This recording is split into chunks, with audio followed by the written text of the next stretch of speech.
This here's Homer the Homesteader, still working on the Pemmican. I'm almost done with this first brisket, slicing it up, but I wanted to show you, this is how much of the fat I got off of it.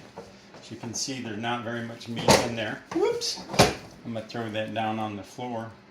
So I got most of the meat off of this. That's all fat. And my cousin's helping me. He's spicing it up, putting them on the rack. That's one of the thicker pieces. But I'm generally getting the pieces pretty thin. Now I've learned this in making bulgogi, and when I read on the Pemmican that you generally want to not quite freeze, but get it good and solid in a freezer to slice stuff thin. But I got to tell you, and he's going to tell you the brand name of this knife. It's a Wusthof. Wusthof is really nice and sharp, and so I've been able to slice pretty thinly, even with this being completely thawed. So I really would recommend this Wusthof knife. So I'm getting that pretty thin, as you can see. It'll dry out pretty nicely. Another thing, I made beef jerky and hand cut it before in bulgogi, as I mentioned.